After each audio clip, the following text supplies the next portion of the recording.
Ça y est, on est arrivé à la fin du podcast, au dernier épisode, à l'épilogue et je sais que c'est une nouvelle qui vous attriste beaucoup et donc j'ai décidé de ne pas faire un épisode avec un invité. Vraiment, on va être en tête-à-tête, pour revenir sur tout un tas de sujets qui, moi, m'animent et que je trouve, on n'est pas allé assez en profondeur, vous voyez?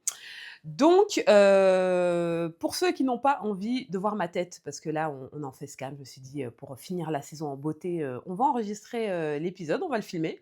Vous pouvez juste l'écouter comme, d'hab, hein, sur, Spotify, juste ma voix, parce que je risque de faire beaucoup de grimaces, puisque il y a des thèmes que je vais aborder qui vraiment m'animent et me mettent hors de moi. Et pour les autres, j'espère que vous appréciez, la mise en beauté que j'ai faite pour vous, parce qu'il faut savoir que de base, j'aime pas me maquiller. Bref, bah, du coup, installez-vous bien, ou pas d'ailleurs, hein, vous pouvez mettre ça en fond, pendant que vous faites le ménage, la cuisine, ou une pédicure et c'est parti! Jingle!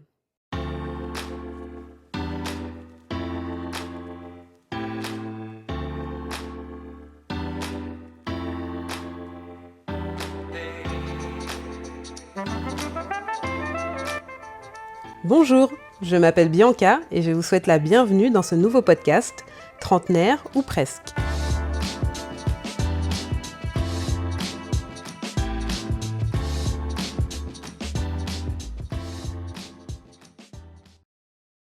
Alors, on va commencer par le début, qui est pourquoi un podcast? Pourquoi madame s'est levée un matin et elle a cru qu'elle pouvait animer un podcast, qu'elle avait des choses intéressantes à dire? Eh bien, l'origine story, elle est assez simple. Bon, déjà, je l'explique un petit peu dans le prologue. Bon, j'espère que si vous êtes arrivé à l'épilogue, vous avez au moins écouté le prologue pour savoir dans quelle aventure vous mettiez les pieds, vous vous engagiez. Mais l'origine story, elle est assez simple, hein. C'est que je suis une grande gueule. Voilà, pour ceux qui n'avaient pas capté. J'ai plein d'avis tranchés sur tout un tas de sujets et je me suis dit que j'allais en faire profiter un plus large public que mes amis et ma famille proche. En partant du principe qu'il n'y a pas que mes amis et ma famille proche qui écoutent le podcast, mais bon, ça c'est une autre histoire. Donc voilà, je me suis dit, voilà, tu as plein de choses à dire, il y a plein de sujets hyper intéressants, que je trouve soit ne sont pas abordés, soit pas abordés d'une manière, bon, en tout cas moi qui me correspond. Et vous savez, les femmes comme on est, hein, on estime qu'on fait toujours les choses, on est toujours mieux servi que par soi-même, voilà. Si on le fait pas nous-mêmes, c'est pas bien fait. Voilà où on en est sur l'origin story. Et juste pour la petite anecdote, j'avais regardé une série qui s'appelait, Nobody Wants This sur, Netflix, où la personnage, enfin le personnage, bon c'est une nana, le personnage principal a un podcast, anime un podcast, avec sa sœur qui porte le même nom, donc Nobody Wants This. Et j'écoutais leur discussion et je me disais: «Mais c'est éclaté au sous-sol. Franchement, Bianca, en toute humilité, tu peux faire mieux». Donc voilà un petit peu, ce qui m'a poussée, à lancer ce podcast, donc trentenaire ou presque. J'avais envie de vraiment de faire un podcast qualitatif pour des adultes et quand je dis adultes trentenaires, on n'est pas adulte quand on est trentenaire, hein, c'est juste que je suis millénial, je suis trentenaire et c'est vrai que, bah, j'estime que ce point de vue-là, qui est le mien, va peut-être plus parler à d'autres personnes qui me ressemblent. Mais vous pouvez être adolescent ou être un petit peu plus âgé et je pense que, vous allez apprendre des choses, voilà. Donc, je tiens d'abord à remercier toutes les personnes qui ont participé au podcast, donc tous les invités, tous ceux qui ont accepté de m'écouter déblatérer pendant 1 heure et qui ont accepté de répondre à mes questions, qui se sont livrés avec fragilité, avec transparence. Vraiment, tous mes invités ont été génialissimes. Donc vraiment, merci, merci beaucoup. C'est grâce à vous que le podcast est, je pense, une réussite. Donc vraiment, encore une fois, merci beaucoup. Alors, si, je vais faire une petite parenthèse quand même sur, les invités et le fait que les gens acceptent, de venir au micro. Donc, il y a 2 catégories de personnes quand vous vous lancez dans un projet, OK? Tu as ceux qui, comme ceux qui sont venus dans le podcast, hein, qui sont hyper enthousiastes, qui t'encouragent, qui te disent bravo, qui mettent des commentaires, qui mettent des likes, qui vont écouter les épisodes. Parce qu'encore une fois, je vous dis qu'il n'y a peut-être que ma famille et mes amis, qui m'écoutent. Mais, et tu as la deuxième catégorie de personnes qui sont ceux qui vont regarder de loin, vont être là genre: «Podcast, de quoi elle parle? qui vont et j'ai des amis proches, hein, qui n'écoutent pas mon podcast, pour vous dire. Je le sais de source sûre parce qu'il y a des gens qui viennent me voir et qui me disent: «Oh mais Bianca, ton podcast, il est super!» Et je dis: «Tu écouté?» Erreur 404. Et ils me disent: «Non, j'ai pas écouté, mais si vous n'écoutez pas mon podcast, c'est pas grave. Moi, même s'il n'y a que ma mère, voilà, même s'il n'y a que ma mère qui écoute mon podcast, ça ne me, ça me, c'est pas un coup à mon ego. Il y a vraiment pas de souci. Ne vous sentez pas obligé de venir me faire des compliments sur le podcast. Mais quand même, je tiens à dire parce que c'est pas le projet dans lequel je me lance. J'ai fait du stand-up, j'ai fait un livre. Enfin, en tout cas, je fais un blog de cuisine et j'essaie de travailler sur éventuellement un livre de cuisine végane. Je sais pas, moi je fais plein de trucs. Je travaille là sur une expo parce que je dessine des mangas. Je travaille sur une expo, je fais du tir à l'arc, je fais de la boxe. Enfin, je fais plein de trucs. Et il y a des gens, parce que je partage sur les réseaux, qui même pas un like, même pas un cœur, même pas un commentaire, même pas un. Et pas forcément sur les réseaux sociaux. Moi, je m'en fiche des réseaux sociaux. C'est juste un outil comme un autre pour véhiculer voilà, un projet sur une plus grande audience. C'est pas ça le sujet. Mais même dans la vraie vie, quand on se voit à un brunch ou quoi, ils me demandent pas comment ça se passe. Rien. Donc je dis pas que quand je me lance dans un truc, il faut absolument qu'il y ait des cheerleaders qui soient là pour dire que c'est génial ce que je fais, pour gonfler mon narcissisme. Mais juste, c'est vrai que tu vois quand même la différence entre ceux qui te portent et les autres. Bon, parenthèse. Alors, premier sujet dont je vais vous parler, c'est le célibat longue durée. Parce que je l'ai un petit peu évoqué dans l'épisode 1 avec Lucille sur la situationship, parce que moi, c'est un sujet qui, oui, me rend perplexe, parce que je n'ai pas grandi avec ce concept de situationship. On n'est pas en couple, mais on est comme un couple, j'ai le droit de faire ce que je veux, gna gna gna. Et je vous ai pas trop, enfin j'ai un petit peu sous-entendu ma situation personnelle qui est que je suis célibataire depuis un petit moment, ça va faire 6 ans maintenant. Et quand je dis célibataire depuis 6 ans, ça veut pas dire que j'ai une ceinture de chasteté non plus, voilà. Pas déconner non plus. Mais ça fait 6 ans que je n'ai pas eu un vrai copain, en tout cas de longue durée où vraiment ça a marché sur plus de 6 semaines, quoi. Et je voulais revenir sur, oui, pourquoi beaucoup de femmes extraordinaires se retrouvent célibataires aujourd'hui et le vivent très bien d'ailleurs. Et donc moi je vais vous donner mon petit point de vue sur la question. Alors, avant que je me lance dans les raisons de pourquoi on est célibataire, pourquoi on a du mal à trouver, etc., il y a une phrase avec laquelle faut qu'on arrête. C'est une phrase dont il faut qu'on discute. Arrêtez de venir voir les gens célibataires de longue durée et leur poser la question: «Alors? Alors quoi? Non mais alors, t'as quelqu'un, tu un crush?» On en a marre de cette question. Stop! Arrêtez. Surtout qu'en général, c'est des personnes qui sont en couple depuis très longtemps, qui viennent te poser la question et moi, comment je le perçois? Après, les gens vont s'en défendre en disant: «Mais non, mais c'est pas du tout ça, c'est juste qu'on est intéressé, je m'intéresse à toi, nia». Mais moi, comment je reçois le truc, c'est: moi, je suis en couple depuis longtemps, je sais que Bianca, elle est célibataire en galère, allez, est-ce qu'elle a pas une petite anecdote croustillante sur des dates, foireux? Bah, évidemment que oui, j'ai des expériences foireuses, des dates, sinon bah, je serais en couple, voilà, il y a pas de secret. Mais vraiment, c'est saoulant cette question. Stop, stop, stop. C'est un peu comme un chômeur longue durée. Est-ce que vous allez aller le voir et vous allez dire: «Alors, t'as des entretiens? T'as un début de piste?» Non! Laissez-le tranquille, laissez-la tranquille. Voilà, et vous savez qu'elle cherche du boulot, vous savez que c'est une galère. Pareil comme quelqu'un qui est en surpoids, qui est obèse, voilà, et qui essaie de perdre du poids. Alors, le régime? T'as perdu combien de kilos? T'en es où? Non, on arrête avec ça, stop. J'en reviens donc au célibat. Les raisons qui expliquent pourquoi beaucoup de nanas, et même certains hommes, hein, mais moi je vais parler de mon point de vue de femme parce que j'ai pas envie de parler au nom du syndicat, je n'ai pas cette prétention. Déjà, c'est parce que, tout simplement, bah, on préfère être célibataire qu'être dans une situationship sans fin. Parce que nous, les trentenaires, comme je vous disais, nous, la situationship, non, on n'a pas grandi avec ce type de modèle. Nous, c'est trouver un mari, enfin pour celles, il y a beaucoup de gens qui n'ont pas envie de se marier, mais en tout cas, trouver un partenaire de vie, éventuellement faire des enfants. En tout cas, c'est ce modèle dans lequel on a été construit, que ce soit via les films qu'on a regardés, via éventuellement nos propres parents. Donc c'est vrai que la situationship ou les relations libres, ouvertes, c'était pas la norme. Bon, donc ça c'est le premier truc. Deuxième truc, c'est pas qu'on est difficile et compliqué. Non, c'est pas ça le problème. Le problème, c'est juste qu'on demande, et ce n'est pas un problème, on demande à être respecté. Ouais, flash news, waouh. Donc, reste respecté, ça veut dire quoi? Ça veut dire qu'on veut un mec qui est fidèle, qui va pas nous insulter, qui va pas nous humilier, qui va pas nous rabaisser, qui va être un soutien dans les moments difficiles, qui va s'intéresser à nous, donc nos centres d'intérêt, nos peurs, nos rêves, nos ambitions. C'est ça. Et aujourd'hui, quand tu dis ça à un mec, parce que même mon propre frère, hein, que j'aime beaucoup, m'a dit oui, non mais Bianca, parce que t'es trop difficile, t'es trop compliqué. Demander à pas être insulté, pas être rabaissé, c'est être compliqué ça, vraiment. C'est 2025, c'est là où est la barre. La barre, elle est pas au sol, elle est au sous-sol. Ok, très bien. Donc, ça c'est le premier truc. Enfin, le deuxième truc. Troisième truc, c'est que on n'est pas vos mères. On n'est pas vos femmes de ménage, on n'est pas vos chefs cuisiniers privés.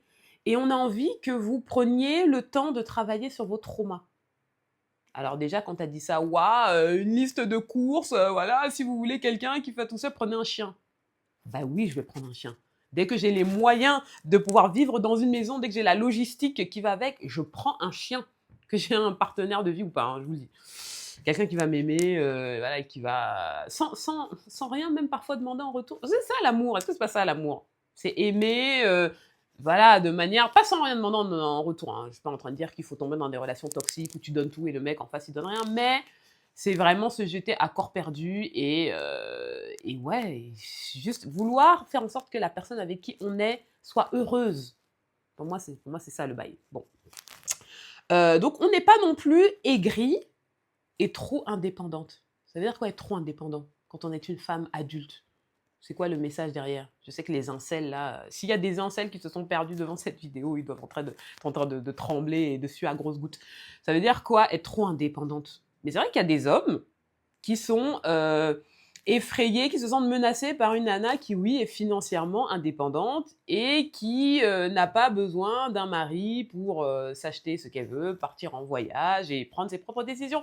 Et entre guillemets, je comprends ce truc-là puisque nos grands-mères, parce que nos mères travaillaient quand même pour la plupart, mais nos grands-mères ne travaillaient pas. Donc il y avait vraiment ce truc où, est-ce qu'elles, pour certaines, elles n'avaient pas le droit de vote, elles pouvaient pas avoir un chéquier, elles pouvaient pas écrire un compte en banque, elles pouvaient pas quitter le pays avec leur enfant. Donc il y avait vraiment ce truc où oui, l'homme a été construit dans ce truc où la femme, ouais, elle est dépendante de lui. Mais aujourd'hui, ce n'est plus le cas. Donc adaptez-vous les gars, faut suivre. Le train va très vite et voilà, faut prendre le pli. Donc ça c'est le truc. Mais c'est juste qu'on n'est pas indépendante et aigrie, c'est juste qu'on est fatigué. On est fatigué, voilà, d'enchaîner des relations ou des dates avec des mecs justement qui sont pas à la hauteur par rapport à ce que je viens de vous expliquer, par rapport à oui, être être un soutien. C'est vraiment en fait dans la. Les femmes, on n'est pas compliquées. Après une longue journée, on a envie d'un mec qui nous demande comment s'est passé dans notre journée, qui écoute. Que c'est bien de dire, ouais, passé, ouais, ma rombière, elle a parlé pendant 1 heure, je sais pas de quoi elle m'a parlé, oui, Christine à la machine à café, etc. Mais c'est important pour nous, important. Donc vous nous écoutez et surtout, vous nous faites à manger. Parce que je sais, c'est vrai que dans la tradition, voilà, dans l'image qu'on peut se faire du foyer, c'est la femme qui cuisine. Mais, chers messieurs, il n'y a rien de plus sexy qu'un homme qui vous fait à manger. Oh, les fois où j'ai été en couple ou en relation, bref, et que j'allais chez le mec ou qui venait avec à bouffer. Ah, vous voyez, on n'est pas des êtres si, on vient pas de Vénus. On vient pas de Vénus. C'est pas compliqué en fait de pouvoir nous rendre heureux, vraiment. Autre chose que je tiens à dire, et je pense que ma mère et peut-être d'autres gens hein, vont s'étouffer en écoutant ce que je vais dire, mais j'assume. Je deviens de plus en plus en paix avec l'idée de finir célibataire. Finir célibataire, ça veut pas dire avec les cheveux en pagaille, complètement délabrés, avec des habits délabrés, avec 10 chats, une vieille meuf aigrie. Non! I'm glowing by myself. Franchement, tout se passe très bien et ouais, Je suis de plus en plus en paix avec l'idée que, bah, peut-être j'ai pas trouvé mon âme sœur. Peut-être. Bon, c'est pas grave. Vraiment, il y a pire dans la vie. Je suis en bonne santé, j'ai des gens qui m'aiment autour, donc voilà, peut-être que je serai pas mère, je serai une super tata, je serai une super marraine, tout va bien se passer. Alors, c'est une très bonne transition avec le fait qu'il faut apprendre, c'est un autre sujet que je voulais aborder, il faut apprendre à vivre seul et il faut apprendre à être heureux seul. Et ça, je vais surtout m'adresser aux femmes là-dessus parce que, en tout cas, moi, de ce que j'observe, j'ai quand même beaucoup de copines qui sont avec des mecs pas terribles, dans des relations qui ne les épanouissent pas et tout ça parce qu'elles-mêmes le confessent, elles n'ont pas envie d'être seules. Et je comprends, on est des animaux sociaux, moi la première. Moi la première, j'adore être avec des gens, j'adore discuter, bah, là je fais un podcast. Donc oui, j'adore être ouais, avec des gens. Et notamment dans l'intimité, c'est super d'avoir quelqu'un dans sa vie. Je suis pas en train de faire ma féministe, et encore, il n'y a rien de féministe, à dire que tu as envie d'être avec quelqu'un qui te respecte, etc. Ou même que tu as envie d'être seule. Il n'y a rien de féministe là-dedans. Mais il faut apprendre à être heureux seul. Et je sais que c'est pas forcément simple. C'est pas forcément simple. Ça, je suis pas. Voilà. Disclaimer, c'est pas simple. Donc, moi, j'appelle ça la théorie de la crêpe. Donc, c'est moi qui l'ai inventé, enfin inventé, j'ai pas inventé la roue, hein, mais c'est peut-être le nom que j'ai inventé. Donc, sentez-vous libre de me citer dans vos prochains dîners mondains ou dans vos dissertations philosophiques. Donc, qu'est-ce que j'appelle la théorie de la crêpe? C'est que une crêpe, voilà, pour les petits goulus qui m'écoutent ou qui me regardent, une crêpe nature, c'est bon. En vrai, une crêpe nature, tu mets un peu de vanille, tu mets un peu de rhum, tu mets un peu de sucre, et la crêpe nature, elle est bonne. Franchement, la crêpe nature, elle est bonne. Donc ça, la crêpe nature, c'est une personne qui est célibataire et qui justement arrive à vivre seule. Donc ta crêpe, elle est nature parce que t'es seule, voilà. On est d'accord qu'une crêpe au Nutella, c'est délicieux. C'est trop bon, une crêpe au Nutella. Bien sûr, entre une crêpe nature et une crêpe au Nutella, même si le Nutella, c'est dégueulasse, ça tue les orang-outans, moi je vais pas refaire le truc. Mais bon, bref, une crêpe au Nutella ou avec du beurre salé, citron, confiture, ce que vous aimez tartiner sur vos crêpes. C'est meilleur, bien sûr, c'est meilleur. Voilà, et qu'est-ce que c'est ce Nutella, ce surplus qui est trop bon? C'est un partenaire de vie qui va, oui, te rendre plus heureux et ta vie sera bonifiée par sa présence et par son soutien. Bon. Mais il y a des gens qui acceptent de tartiner leurs crêpes de merde. Vraiment, vous imaginez manger une crêpe avec des crottes de chien tartinées dessus? Ah, quoi? Ben non, c'est mieux la crêpe nature. C'est mieux la crêpe nature. Et il y a certaines personnes qui ne savent pas qu'une crêpe nature, c'est bon. Je sais pas si vous allez dire avec sa métaphore complètement éclatée, mais c'est tout ça pour vous dire qu'il faut apprendre, voilà, à être seul.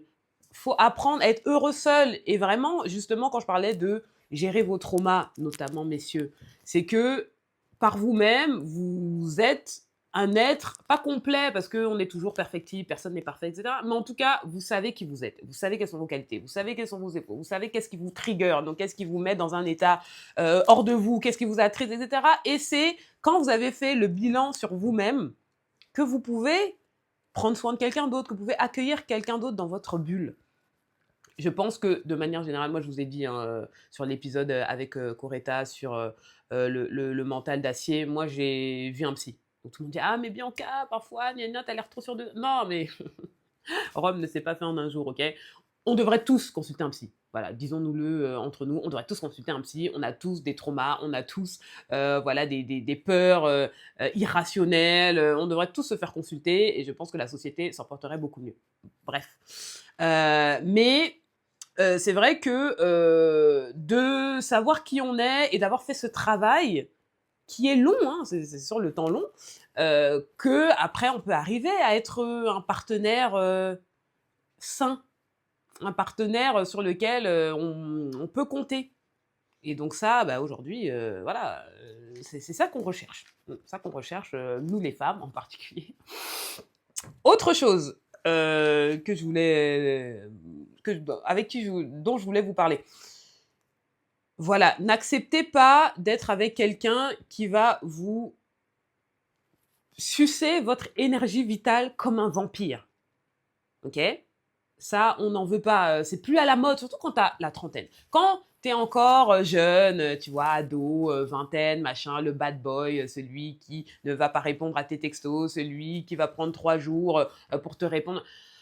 Oui, ça peut avoir ce côté un peu bad boy que tu as vu dans certains films, parce que ça, c'est un personnage qui a beaucoup été romancé dans la pop culture. Mais quand tu as la trentaine, non. Franchement, les vampires, donc ceux qui vraiment, littéralement, vous pompent votre énergie, ça, c'est plus à la mode.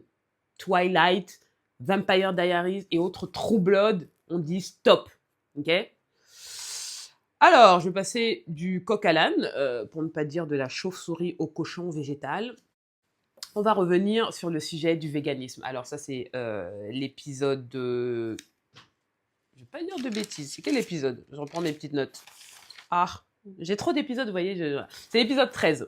L'épisode 13 avec Victor, que je ne connaissais ni d'Ève ni d'Adam, qui travaille pour L214, qui, bon, je ne vais pas vous refaire l'épisode, hein, mais globalement a accepté de venir parler de ce sujet. Et encore une fois, merci à lui, parce que je voulais un expert, quelqu'un qui travaille dans le sujet, qui peut nous apporter des infos vraiment concrètes, juste nous donner de l'info. Donc là, vous allez vous dire, oui, voilà, Bianca, elle commence avec sa messe, fait du prosélytisme sur le véganisme, elle va essayer de nous convertir à sa secte. Non, c'est pas ça. Juste, je voulais que vous ayez tout un tas d'infos pour que vous puissiez continuer à prendre vos décisions par rapport à votre mode de vie et notamment vos choix alimentaires en votre âme et conscience, en toute conscience. Voilà, c'était juste ça l'objectif.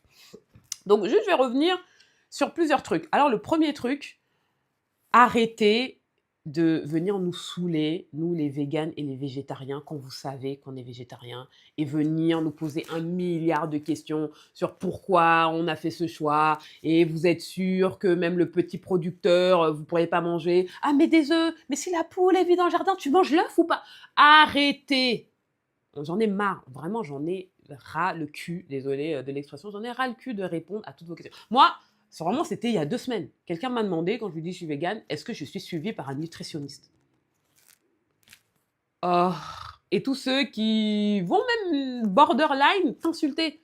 En mode, oui, c'est à cause de toi que la vie n'a plus la même saveur, c'est à cause de toi qu'on ne peut plus faire ce qu'on veut, c'est à cause de toi que les agriculteurs se pendent et tout. Hé! Non, non, non, non. Déjà, on n'est pas nombreux. Hein. Arrêtez de croire qu'il y a un raz-de-marée vegan qui va... le grand remplacement, voilà, ce grand remplacement des véganes sur les carnivores. Non, non, non, non. Donc, arrêtez de bombarder quelqu'un qui vous dit qu'il est vegan ou végétarien de questions. Parce que vous n'êtes pas le premier. Vous pensez que vous êtes très original dans les questions en plus que vous avez posées? Non. Ces questions-là, on me les a posées 50 fois avant. Ça fait 5 ans et demi que je fais ce rodéo et j'en ai marre. J'ai envie de descendre du taureau. Déjà parce que je suis contre la corrida, mais bon, vous avez compris ce que je voulais dire. Stop. Moi, ce sur quoi je veux revenir, c'est l'une des raisons pour lesquelles, en tout cas moi, je suis devenue végane. Bon, c'est pas la souffrance animale. Bon, il faut être complètement un psychopathe pour ne pas être sensible quand vous voyez des vidéos d'L214 notamment, ou d'animaux qui sont décapités. Moi, même quand j'étais carnivore, on m'aurait dit de tuer ma viande, de tuer ma nourriture, j'aurais été incapable, j'aurais été végétarienne très très vite, ou végane. Non, vraiment, moi, c'est l'aspect santé. Donc, j'ai pas de problème de santé à la base, quoique même quand j'étais carnivore, j'étais anémiée. Vous savez, j'ai des problèmes de fer, des carences en fer. Donc, vous voyez, on peut manger énormément de viande parce que j'étais une grosse viandarde et ceux qui ne m'ont pas connue avant pensent que je mens et que j'exagère. Non, j'étais vraiment une grosse viandarde. Quand je dis que limite, je mangeais des côtes de porc dans mes chocs à pic, j'exagère à peine. C'est un euphémisme, le truc. Non, c'est la santé. Parce que, vous le savez, peut-être vous avez occulté dans un coin de votre cerveau cette information, mais la viande est bourrée d'antibiotiques. La viande, le steak à 2 euros là, que vous allez acheter au supermarché n'est pas bon. Et vous allez dire, oui, mais le petit producteur, moi, ma viande, je l'attrape. Non, arrêtez avec ce mythe de petit producteur. Acceptez, ou alors juste soyez, honnête avec vous-même. La viande, vous savez que c'est pas ouf, mais c'est vrai que gustativement, c'est bon. Je vais pas faire la meuf, j'ai 30 ans de ma vie, j'ai mangé de la viande. Le veau, le foie gras, oui, c'est bon. Mais est-ce que mes 5 minutes de plaisir valent toute la souffrance et toute la machine industrielle qu'il y a derrière? Moi, j'ai la réponse. Trouvez la vôtre, voilà. Mais globalement, c'est pour la santé. Et Pourquoi, enfin, faut pas penser que la multiplication des cancers qu'on observe, par rapport aux générations précédentes, c'est un hasard. Et là, on va dire: «Ah, la complotiste, la» non, mais cette phrase qui dit: «On est ce qu'on mange», c'est pas complètement débile. C'est vrai, on est ce qu'on mange. On est ce qu'on mange et faut faire attention à ce qu'on met dans notre corps. Parce que souvent même, par exemple, je vais prendre, l'exemple d'un diabétique, pour prendre un exemple un peu hors du véganisme. Un diabétique, de type 2, c'est-à-dire quelqu'un qui a pris énormément de poids et dont on décèle un diabète. Souvent, ce qu'on veut le médecin va lui dire, c'est: «Changez votre alimentation» et souvent, j'ai envie de dire, la guérison est via, ouais, la nourriture. Parce que, ne nous leurrons pas, nos habitudes alimentaires sont devenues catastrophiques. Depuis ces dernières décennies, on mange des trucs ultra transformés, c'est voilà, il y a rien qui va. Mais globalement, moi, je vous invite à prendre soin de votre santé et j'avais pris, notamment dans l'épisode, voilà, sur le véganisme, l'exemple des fumeurs. Bon, je vous apprends rien si je vous dis que fumer, ça tue. Enfin, c'est écrit sur tous les paquets de clopes. Moi, souvent, j'adore prendre le paquet de clopes de mes potes et voir la nouvelle image et la nouvelle dinguerie qu'on va mettre sur le paquet pour essayer de vous dissuader. Ça ne les dissuade pas. Et après, les pauvres, ils sont un peu prisonniers de cette addiction parce que c'est une addiction. Mais il y a des gens qui s'en fichent de leur santé, mais non. Non, qu'est-ce qu'on a de plus précieux sur cette terre? Est-ce que c'est pas le temps? Est-ce que c'est pas le temps? Est-ce que c'est pas le temps qu'on passe à faire des choses qu'on aime, avec les gens qu'on aime, et surtout en bonne santé? Parce que laissez-moi vous dire que moi je trouve que la vie, ça va très vite. Je sais pas vous, quel est votre rapport au temps, à la vie. Moi je trouve que la vie, ça passe très très vite. J'ai bientôt 35 ans, où sont passées mes belles années. Non mais bref, la vie passe très vite. Et, mais, pardon, le temps, enfin la vie peut être très longue si vous êtes en train d'agoniser sur un lit d'hôpital. Laissez-moi vous dire que, comme, voilà, je vais prendre un exemple peut-être un peu moins glauque. Quand vous faites une minute de gainage, chaque seconde, mais vous la sentez passer, chaque seconde est très très longue. Eh bien, c'est la même chose. Vous n'avez pas envie, juste par rapport à quelques choix alimentaires. Je vous dis pas d'arrêter, parce que encore les gens sont en train de se dire: «Oui, elle veut qu'on devienne tous véganes, qu'on arrête tous la viande». Non, juste doser. Voilà, comme disent les jeunes, eh, dose, dosez, dose, arrêtez de surconsommer de la viande, ce n'est pas bon pour votre santé. Et ce n'est pas bon pour la planète, deuxième point. Parce que voilà, moi je n'arrive pas à comprendre ces gens qui disent qu'ils s'en fichent de l'environnement et de la planète. C'est quoi la planète Terre? Revenons au basique peut-être. C'est quoi la planète Terre? La planète Terre, c'est là où on vit. Ok? Donc je prends un exemple, votre maison dont vous payez le loyer, dont vous prenez soin, voilà, vous faites le ménage, machin, vous mettez des petites bougies, vous voulez que ça sente bon. Ok, donc vous prenez soin de votre maison. Imaginez que quelqu'un, même plusieurs personnes, débarquent et se mettent à faire un feu de camp au milieu de votre salon. Ou aillent dans votre chambre et chient sur l'oreiller. On est d'accord que vous n'allez pas être content parce que votre maison, vous en prenez soin, c'est là où vous habitez. Ben, la planète Terre, news flash, c'est notre maison à tous. Ok? Donc, quand on dit oui, non, mais moi je m'en fiche du réchauffement climatique, je m'en fiche qu'on flingue la Terre, moi de toute façon, il me reste au max 50 ans à tirer et puis ce sera le problème des générations suivantes. Non! Enfin, comment on peut avoir cette conception? Moi en plus, tu vois, j'ai pas d'enfant. Encore des gens qui ont des enfants peuvent se dire: «Attends, quel monde je laisse, à ma progéniture?» Moi, j'ai même pas ce et encore j'ai des neveux et des nièces, voilà, je suis marraine. Donc j'ai déjà moi un peu cette conscience de dire: «Non, mais c'est pas possible». Et moi, ce qui me rend vraiment dingue, c'est que les gouvernements investissent des fortunes. Allez, je vais prendre la NASA, voilà, c'est très connu. Donc la NASA investit des milliards de dollars chaque année pour envoyer une fusée dans l'espace et ils sont très, très contents. Youpi, waouh! Ça fait, le tour des infos, planétaires, machin, parce qu'on a trouvé 3 molécules d'H2O sur Mars. Alors qu'en attendant, on a une planète qui regorge de ressources naturelles, qui regorge d'eau, qui regorge d'oxygène. Ah, on a trouvé 3 molécules d'O2 sur Saturne. Waouh! Non! Enfin, c'est quoi le délire? Il n'y a pas de planète B. Il n'y a pas de planète B. Comment il s'appelle? Jeff Bezos vous fait croire que vous allez tous sauter dans une fusée et que vous allez vous retrouver sur Mars ou sur la Lune et que vous allez repeupler le truc. Non, non. Et en fait, voilà, c'est pour ça qu'ils continuent à essayer de trouver des trucs sur les autres planètes. Non, mais je suis sûre, il y a d'autres planètes comme la Terre. Il n'y en a pas. En tout cas, pas à notre portée. Donc peut-être qu'on inventera la technologie demain pour aller sauter dans des vaisseaux qui vont à des vitesses ahurissantes et qui nous permettent de traverser des galaxies. Mais en attendant, on a une planète qui est plutôt fonctionnelle. Et nous, on est la seule espèce, parce qu'on est censé être l'espèce la plus intelligente. Oh, l'humain, l'homme, il est trop intelligent. On est la seule espèce qui flingue la planète, qui flingue sa maison. Même les lions, parce que, voilà, pour faire un petit parallèle avec le véganisme dont je parlais tout à l'heure, parce que les gens adorent dire, oui, mais le lion qui mange la gazelle, voilà, nous, on est comme des lions. On n'est pas comme des lions. Parce que si on était comme des lions, vous savez ce qu'ils font, les lions? Ils régulent leur chasse. Donc quand ils voient que les gazelles ne se reproduisent pas assez vite, ils chassent moins.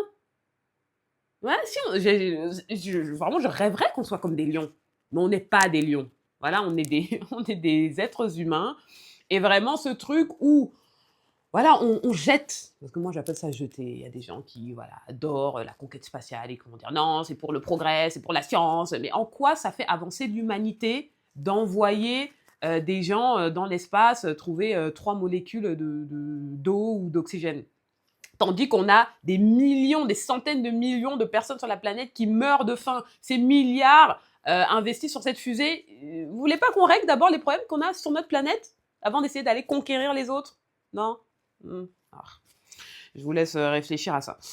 Donc, par exemple, là, on se retrouve avec l'Inde et le Pakistan qui sont à 2 doigts de se faire la guerre, et encore, elle a un peu commencé, pour de l'eau. Voilà, les ressources, on est en train de les surexploiter. D'ailleurs, petite parenthèse sur ChatGPT, machin, enfin, c'est une catastrophe pour l'écologie. C'est bien, c'est marrant le starter pack, c'est marrant de se mettre en personnage Ghibli, mais qu'est-ce que derrière, quels sont les impacts sur la planète et notamment sur notre consommation d'eau? Oh. Donc voilà, il y a une guerre de l'eau en Inde et au Pakistan. En France, à Mayotte, aux Antilles, oui, parce que c'est la France, que ça vous en déplaise, chers messieurs, dames. Oui, oui, oui, en France, on a des problèmes d'eau. Déjà, dans des pays qui sont développés, des pays dits riches, on a des problèmes avec les ressources qui, juste, nous permettent de vivre. Parce que t'as pas d'eau et t'as pas de lumière, tu meurs. Enfin, aucun être vivant ne peut survivre sans eau et sans lumière. Bon, j'espère que je vous apprends rien. Donc moi vraiment ce truc où on dépense énormément de thunes sur des choses qui ne font pas avancer l'humanité, je trouve, de manière globale, moi ça me rend ouf. Je sais pas, enfin, franchement, à ce stade, que les extraterrestres nous envahissent et abrègent nos souffrances, enfin, franchement, je sais pas quoi vous dire d'autre. Ok, donc autre sujet qui me rend malade.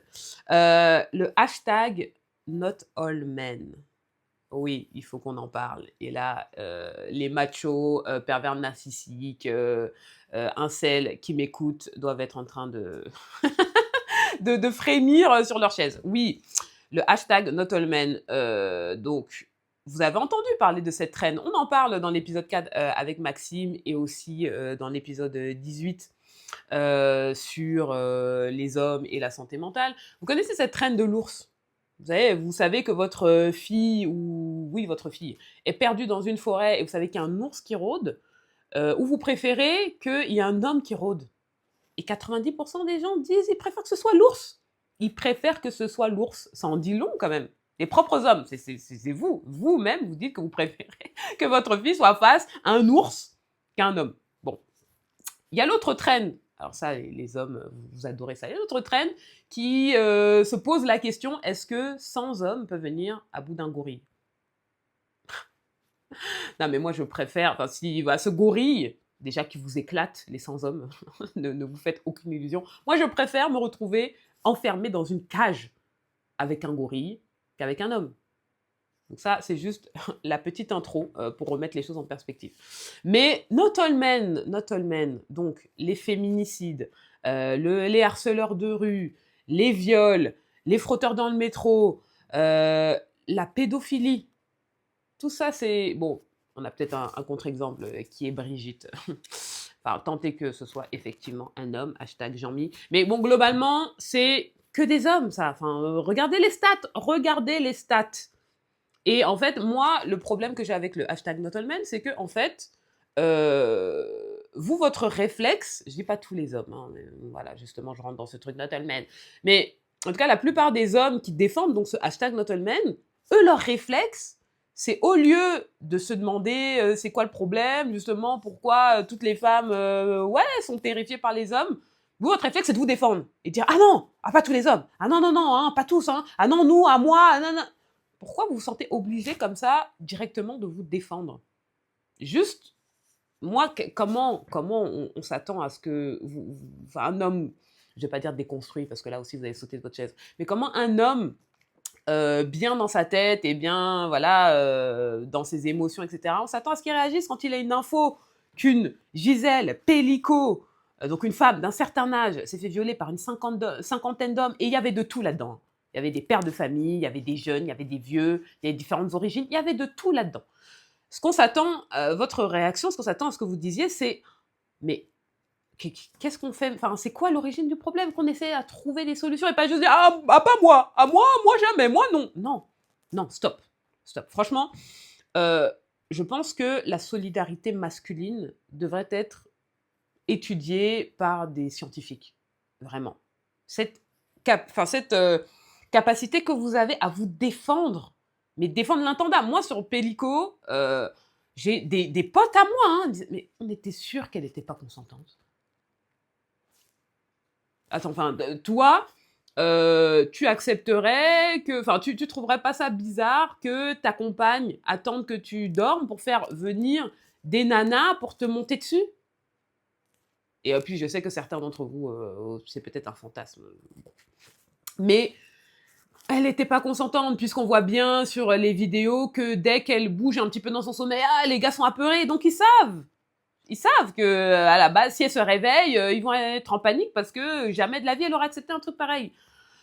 Donc, messieurs, voilà, la solidarité, voilà, c'était ce dont je voulais parler. La solidarité masculine doit être étudiée, vraiment doit être étudiée à l'université. J'ai envie d'analyser ce truc-là via un microscope. Parce que c'est quand même incroyable, c'est vraiment à quel point c'est solide, à quel point c'est opaque, il n'y a rien qui passe. Alors que nous, entre femmes, enfin vraiment, on se tire dans les pattes. On se tire dans les pattes parce que jalousie ceci, on a peur qu'une autre nana vienne prendre notre homme.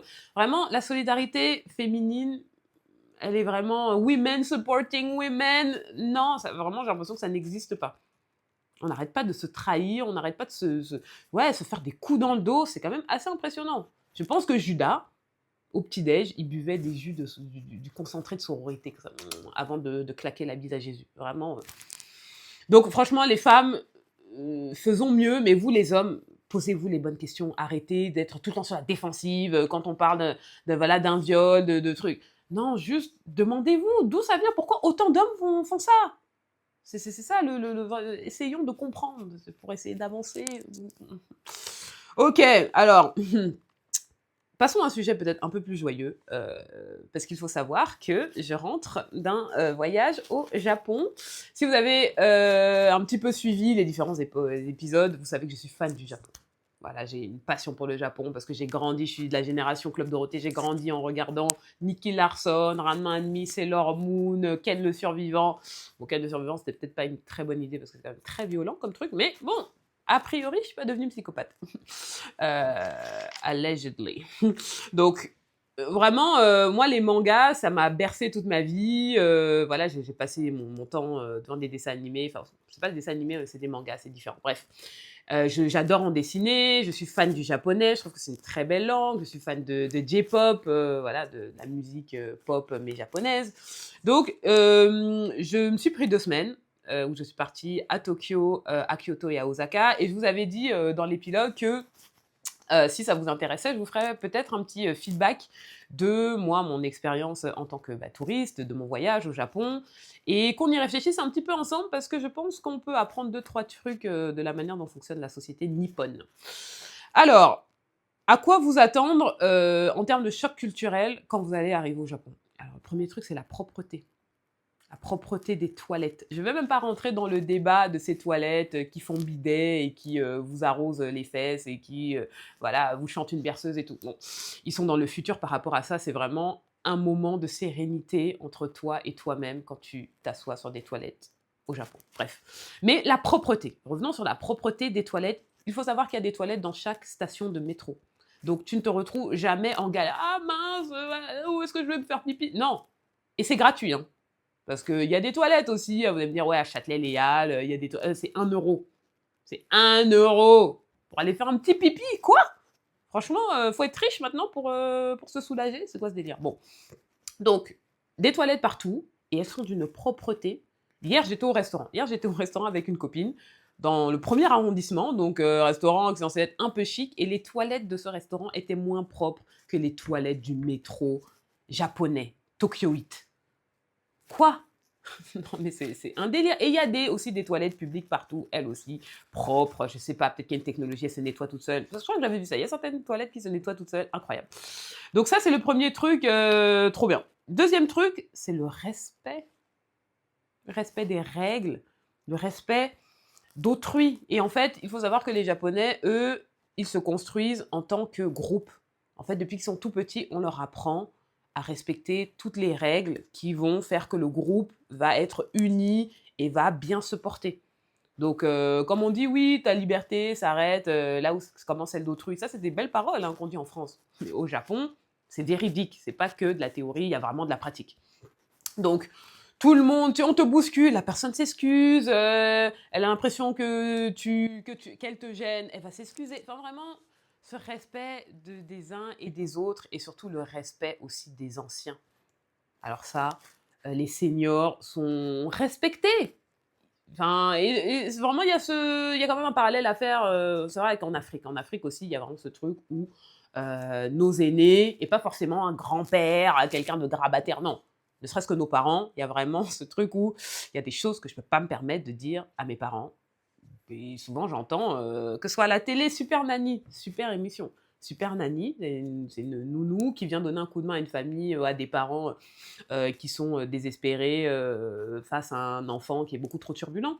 Et tu vois les dingueries que l'enfant dit à ses parents. Moi, j'aurais été tuée, mais non, mes parents ils m'auraient jamais tuée pour ça, mais vraiment, non, ça m'aurait jamais venu à l'esprit de dire de telles horreurs, de dire même dire merde devant ma mère, c'est un manque de respect. Je ne peux pas dire de gros mots devant ma mère. Ça, c'est pas possible. Bon, donc ça, c'est rafraîchissant d'arriver dans un pays où tout le monde se respecte. Voilà, tout le monde suit les règles, personne ne se bouscule dans le métro, dans des files d'attente. Voilà, ça va, tout va rouler parce que chacun respecte autrui et c'est super. Bon, autre chose, la qualité de service. Vous allez dans un restaurant, vous allez dans un hôtel, dans le métro. Vraiment, la qualité de service est incroyable. Vraiment, il s'assure que le client, ou en tout cas la personne qui utilise le service, par exemple les transports en commun, va avoir une expérience incroyable. Les mecs, ils ont 1 minute de retard dans les transports en commun, ils s'excusent. Pour vous dire, je prends le train pour aller d'Osaka à Kyoto, comme une grosse débile, bon, parce que je parle un peu japonais, mais bon, parfois, voilà, il y a des infos qui me passaient au-dessus de la tête, et je me trompe, je ne sors pas à la bonne station. Donc, je vais voir le contrôleur parce que je vois, ah mince, attendez, je commence à regarder sur Google Maps et je me rends compte que je ne suis pas descendue à la bonne station. Donc, je vais voir le contrôleur et je lui dis, je baragouine en japonais en lui disant, ah, je suis vraiment désolée, je ne suis pas tombée à la bonne station, comment on fait et tout. Et lui, qu'est-ce qu'il fait? Bon, déjà, il me donne l'information, il me dit, vous inquiétez pas, descendez à telle station. Et puis, et il s'excuse. Il se baisse et il s'excuse. Il me dit, gomenasai. Gomenasai, ça veut dire, je m'excuse. Mais tu te gomenasai de quoi? Moi, un contrôleur français, limite, il m'aurait insulté en disant, ah, bah, vous êtes bête, vous n'êtes pas descendu à la bonne station. Pour vous dire, voilà, c'est juste un exemple parmi tant d'autres, le respect, voilà, ça change la vie. Des gens qui se respectent les uns les autres, c'est incroyable. Autre truc, le silence. Le silence.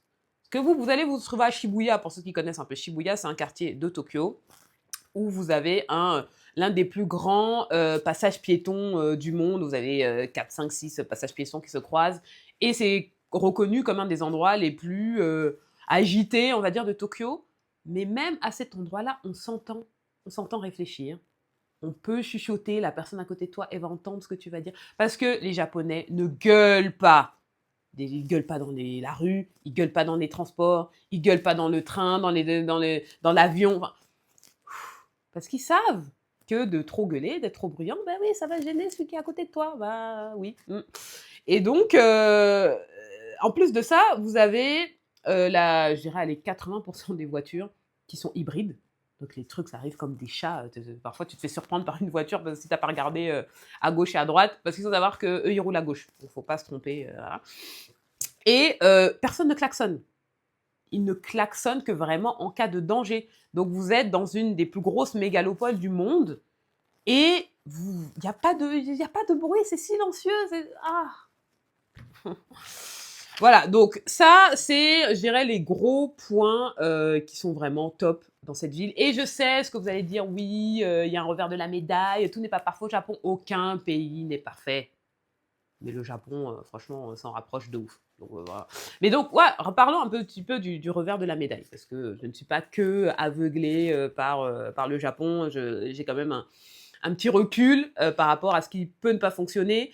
Notamment, j'avais fait un cours de cuisine, donc avec une jeune japonaise qui s'appelle Makiko, parce que je voulais apprendre à faire des gyoza et des ramen. Et donc, on est plusieurs à avoir réservé cette activité. On n'est que des étrangers. Et on lui explique à Makiko à quel point le Japon, c'est génial, c'est propre, les gens respectent les règles, il n'y a pas trop de bruit. Et elle, tu sais, nous écoute, elle dit oui, oui, vous trouvez ça génial. Mais en fait, nous, on a une pression quand on grandit dans un environnement. Quand t'es jeune, t'as envie aussi de faire du bruit, d'écouter de la musique, de briser les règles. Mais en fait, il y a une telle pression de la société qui fait qu'on ne peut pas. Et elle dit ouais, moi, ça m'oppresse. Et c'est vrai qu'on se regarde, on se dit oui, ok.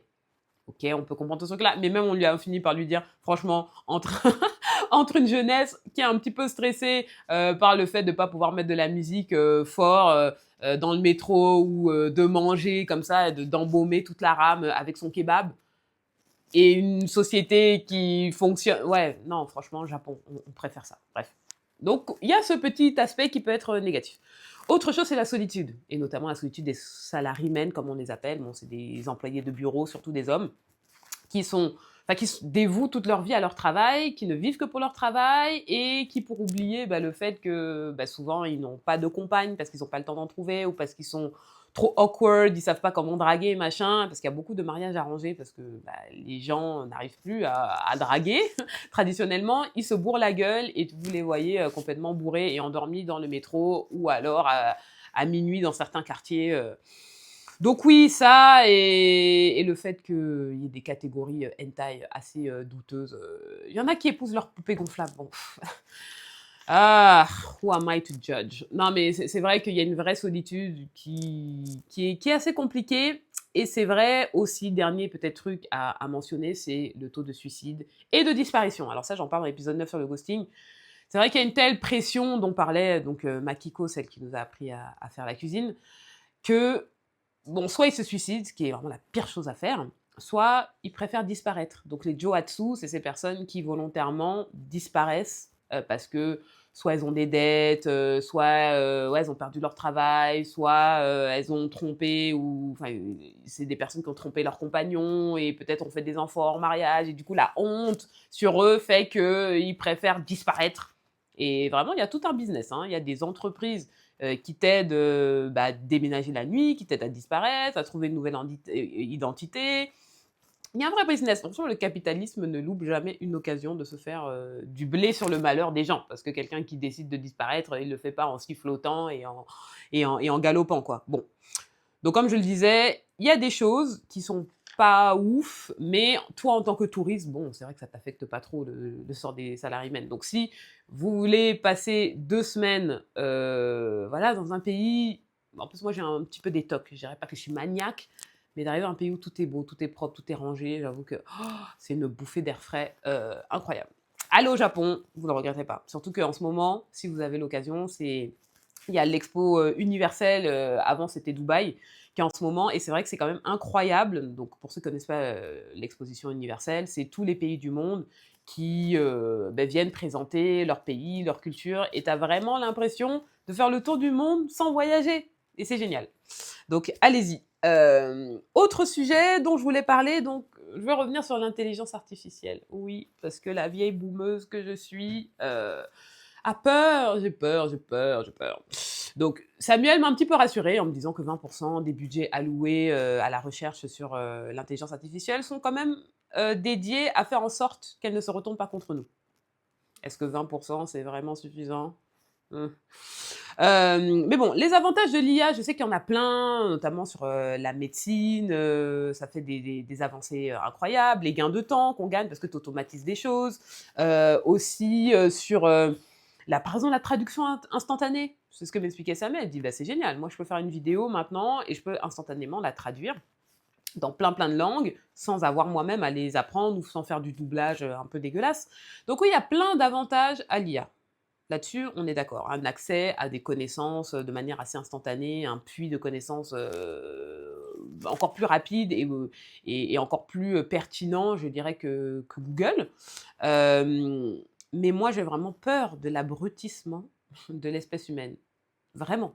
Parce qu'aujourd'hui, que ce soit dans l'éducation de nos enfants ou que ce soit dans notre vie professionnelle. Alors, dans l'éducation des enfants, je le vois. Enfin, bon, après, moi, j'ai de la chance. Par exemple, j'ai une nièce qui est très intelligente, qui, déjà, sait très bien écrire, sait très bien s'exprimer, mais veut utiliser ChatGPT, je sais parce que sa mère m'a un petit peu expliqué, pour faire, par exemple, certaines dissertations, en tout cas, faire ses devoirs. Et le problème, c'est que de grandir dans un truc où t'appuies sur un bouton et on te crache tout un truc déjà tout fait, ça va pas t'aider à progresser, ça va pas t'aider à, tu sais, à te challenger, à faire travailler ta matière grise, à aller chercher des sources, à, tu sais, ouais, à formuler un argumentaire, une idée de manière complètement originale, déjà parce que ça vient de toi, c'est pas craché, et aussi de manière construite. Vraiment, non mais ça, je pense qu'on se rend pas compte de l'impact que c'est que de grandir avec un outil où tout est cuit. On a, entre guillemets, même plus besoin de réfléchir. Et moi, je vais donc passer au deuxième sujet qui est l'IA dans la vie professionnelle. Alors moi, je suis recruteuse. J'ai pas forcément besoin, je n'ai même pas forcément besoin, moi, de ChatGPT dans ma profession. Je sais que certaines professions, c'est un gain de temps inestimable. Mais ChatGPT, ça reste un outil.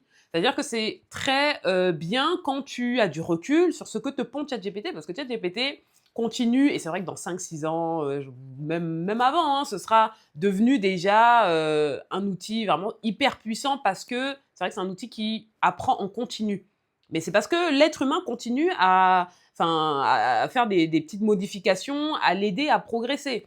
Mais si tu n'as pas le recul sur la dissertation que va te pondre ChatGPT ou le mail, parce qu'il y en a qui utilisent ChatGPT pour rédiger des mails, mais genre des mails de 3 lignes. Bon, t'as pas le recul pour te dire ouais, la manière dont c'est rédigé, c'est un peu bizarre, c'est pas forcément à propos par rapport à l'interlocuteur que j'ai en face. Tu passes pour un jambon, tu passes pour un débile, en fait. Et pour vous dire, j'ai eu une conversation avec un collègue à qui j'expliquais que moi, ouais, l'intelligence artificielle, j'ai pas envie d'utiliser. Bon, déjà, je vous ai déjà dit, pour l'environnement, c'est une catastrophe. Et j'ai peur que les gens ne développent plus cet esprit critique à force de l'utiliser au quotidien. Et il me dit, ah, mais si tu n'utilises pas l'intelligence artificielle, tu utilises quoi? Bah, mon cerveau. Et bon, c'est quelqu'un qui avait énormément d'humour, il a pas mal pris ce que je lui ai dit et il a éclaté de rire. Mais oui, continuons au maximum à utiliser notre cerveau, messieurs, dames. Vraiment, voilà. Et moi, ce que je comprends pas, c'est pourquoi la pop culture ne fait que produire des films où l'intelligence artificielle se retourne contre nous. Si c'est si magique, si c'est si super, pourquoi, dans notre propre imaginaire, on n'arrive pas à imaginer un monde où ça se passe bien? Je pense quand même qu'il y a un truc à creuser là. Bon. Ça, c'est un sujet qui, moi, me passionne et m'anime parce qu'on est en plein dedans et il faut qu'on garde un œil ouvert. Voilà. Rester woke. Voilà, sur l'IA.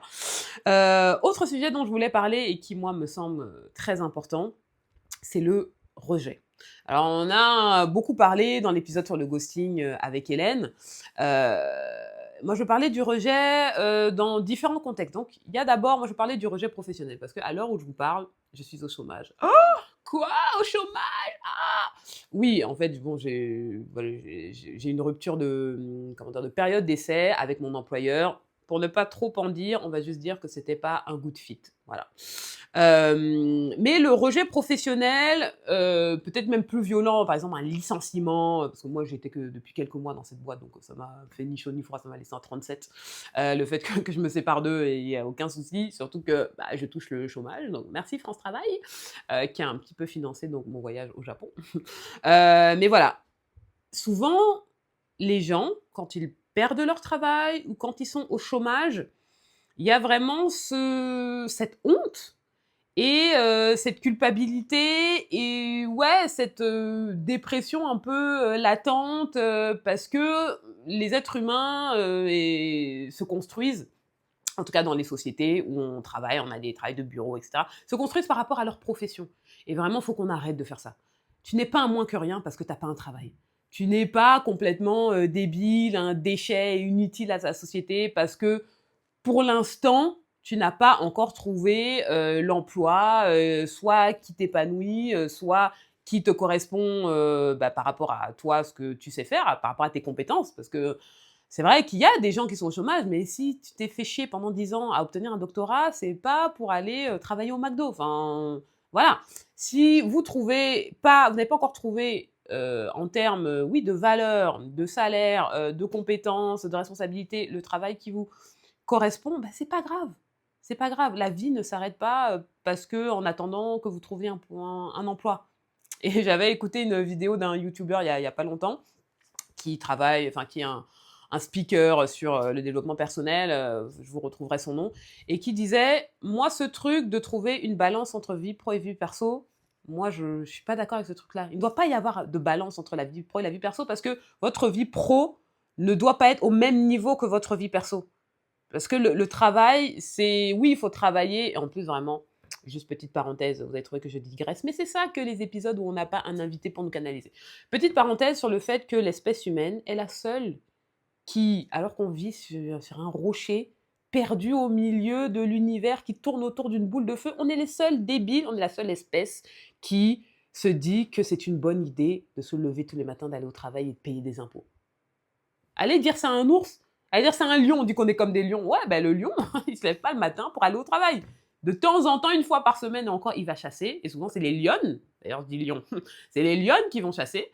Mais non, enfin vraiment, bon, bref, je vais pas rentrer dans tout ce débat-là. Vous allez dire oui, machin, vieille islamo-gaucho là, elle veut, elle veut nous, enfin faire remettre en question le capitalisme et comment fonctionne la société. Mais bref, en tout cas, le travail, ça doit pas être au centre de votre vie. Et ça, c'est un truc, c'est de se vous leurrer que de vous dire que ouais, si j'ai cette super promo, si promotion au travail, j'ai ce super poste machin, je serai heureux. Pas forcément, pas forcément. Enfin, je pense qu'il y a d'autres choses quand même dans la vie. Je pense que c'est multifactoriel, hein, le bonheur. Mais ne construisez pas tout, vous mettez pas tous vos œufs dans votre panier et un panier du taf, parce que du jour au lendemain, comme je vous le dis, le rejet, on peut vous virer. Donc, construisez d'autres trucs à côté. Deuxième type de rejet, le rejet en amour et en amitié. Alors, moi, je vais les mettre dans le même sac parce que pour moi, c'est quasiment les mêmes, ouais, c'est les mêmes enjeux. Alors, quelqu'un qui t'aime, qui veut ton bien, que ce soit en amour, en amitié. Moi, aujourd'hui, j'ai pas de partenaire de vie, mais demain, ma meilleure amie, si elle décide de rompre avec moi, mais comment je vais m'en remettre? Ça fait 30 ans qu'on est potes, donc voilà, c'est des sentiments, quoi qu'il arrive, dans les deux cas, amour, amitié, qui sont quand même assez forts. Ou même familial, mais bon, restons amour, amitié. Enfin, pour moi, l'amour familial, c'est de l'amour. Bon, bref. Euh, faut savoir qu'on ne peut pas plaire à tout le monde. Donc, ça peut paraître complètement bateau ce que je vous dis, mais ça, c'est de la théorie. Mais en pratique, on se rend bien compte que les gens, ils sont pas bien quand ils savent que quelqu'un ne les aime pas. Ouais. Est-ce que vous, tout le monde vous plaît? Non. Alors pourquoi vous voulez plaire à tout le monde? C'est quand même narcissique, hein. C'est narcissique de vouloir que tout le monde vous aime, que tout le monde vous trouve drôle, que tout le monde vous trouve beau. C'est méga narcissique. Et on vit dans un monde dirigé maintenant par les réseaux sociaux, donc par ce besoin d'avoir des likes, d'avoir des cœurs, d'avoir des commentaires élogieux sur qui on est, gna gna, on a une vie parfaite. on est en train de tomber dans cette dystopie où voilà, on se nourrit de l'approbation des autres. Mais on ne peut pas plaire à tout le monde. Et je ne sais plus qu'il y a ce génie qui avait dit que plaire à tout le monde, c'est plaire à n'importe qui. Bah ouais, t'as pas envie de plaire à n'importe qui, parce que tu n'es pas n'importe qui. Donc, si une relation vient à son terme, ou si quelqu'un ne veut plus être ton ami, ne veut plus être en couple avec toi, ne veut plus travailler avec toi, comme je le disais tout à l'heure, bah c'est pas grave. Tant pis, c'est eux les perdants, parce que vous êtes, vous savez que vous êtes génial et il n'a plus envie d'être dans votre vie, bah tant pis pour lui, tant pis pour elle. Donc franchement, faut accepter avec sérénité le rejet. Je dis pas toujours que c'est facile, notamment si la relation était longue, voilà, il y a des enfants, parce que si on parle d'un couple, c'est pas simple, mais comme tout, vous faites le deuil et vous avancez. Et vous verrez qu'il y a de la lumière au bout du tunnel, que en fait, c'était mieux pour vous de vous séparer parce que on est des êtres vivants qui évoluent en permanence dans nos modes de vie, dans nos valeurs, et parfois, ben voilà, les chemins se séparent et c'est la vie, c'est pas grave et il faut l'accepter, il faut vivre avec. Donc moi, quelle est ma réaction quand j'entends que quelqu'un ne m'aime pas? Il y a Bianca, il y a tel qui t'aime. Merci pour l'info. Enfin, qu'est-ce que ok, bah non, mais c'est bien que je le sache. Parce que si un jour il vient avec, je sais pas moi, un cadeau, ah, j'ai fait des muffins pour toi, et je sais qu'elle a pas même pas, je me dis, oui, il y a certainement des laxatifs, donc c'est bien que j'ai l'info. Mais ça ne m'affecte absolument pas dans mon quotidien. Parce que je sais qu'il y a plein d'autres personnes qui vont m'aimer. Et vraiment, encore une fois, moi, j'ai aucun problème à ce que quelqu'un dise Bianca, elle me fatigue. Elle croit qu'elle est drôle, elle l'est pas, elle parle fort, voilà, elle a des avis tranchés, elle est trop sûre d'elle, même si être trop sûre de soi, est-ce que c'est vraiment un défaut? Mais bon, bref, moi, j'entends, encore une fois, moi, j'ai intégré que je pouvais pas plaire à tout le monde, et ça me va très bien. Vraiment, vous aussi, s'il vous plaît, intégrez ce truc-là. J'en parle dans l'épisode sur le ghosting, et je dis un truc qui ne vient pas de moi, hein, c'est pas moi qui l'ai inventé, mais toute relation, c'est comme un paix. Vous voyez le prout là. Toutes les relations, c'est comme un paix. Si vous vous sentez obligé de forcer le truc, c'est que c'est forcément de la merde. Il y a de la merde derrière. Donc, ne forcez pas les relations. Vraiment, voilà, c'est pas grave. C'est pas grave. Vous serez très heureux sans cette personne. Ça va bien se passer. Il n'y a pas de. Autre sujet qui me semble être important d'évoquer, c'est accepter d'être soi-même. Donc ça fait plusieurs, là je vous parlais du rejet, je vous parle d'être soi-même, donc vous allez me dire, elle est en train de nous faire une conférence gourou, développement personnel. Non, mais c'est des sujets que je pense on n'évoque pas assez de manière vraiment frontale. Voilà, moi je vais vous dire les choses. Parce que moi je suis quelqu'un d'assez atypique. C'est vrai que voilà, de pas fumer, de pas boire, d'être vegan, de faire du stand-up, de se lancer dans un podcast et de faire un facecam toute seule dans son salon pendant 1 heure à des gens qui peut-être ne regarderont jamais cette vidéo. Oui, il faut être un peu taré, mais franchement, je kiffe. On est tous comment dire, uniques au monde. Que ce soit dans notre ADN, que ce soit dans nos empreintes digitales. On est tous uniques dans notre faciès. Même les jumeaux, ils sont uniques. Voilà, donc. Et il faut embrasser cette particularité qui fait de vous qui vous êtes. En fait, ça peut pas sembler bateau ce que je vous. Enfin, j'espère que ça vous semble bateau. Parce qu'il y a peut-être des gens qui ont besoin d'entendre ce que je disais. Ah waouh, peut-être qu'il y a des gens qui sont en train d'avoir une épiphanie. Bon, tant mieux. Mais ouais, faut pas succomber à la pression du groupe. Et je vous dis ça, et c'est quelqu'un qui ne fait, je vais pas dire que je suis nana tellement extraordinaire, je fais rien comme les autres. Mais vivre à Paris, ne pas fumer, ne pas boire et être vegan, alors vraiment ça c'est un combo quand même assez particulier. Et je vais pas vous mentir, oui, j'ai même des amis très très proches. Moi j'ai une amie, quand je lui ai dit que je devenais vegan, elle m'a dit c'est quoi cette connerie? Je lui ai dit pardon. Parce que moi, je suis droite dans mes bottes, je sais qui je suis, et si notre amitié doit s'arrêter parce que j'ai décidé d'arrêter de manger des animaux, elle s'arrêtera. Et non, Daline Gueule, elle me dit, et quand je lui dis pardon, elle me dit ah non, mais en fait, non, c'est pas ce que je voulais dire, mais c'est bizarre.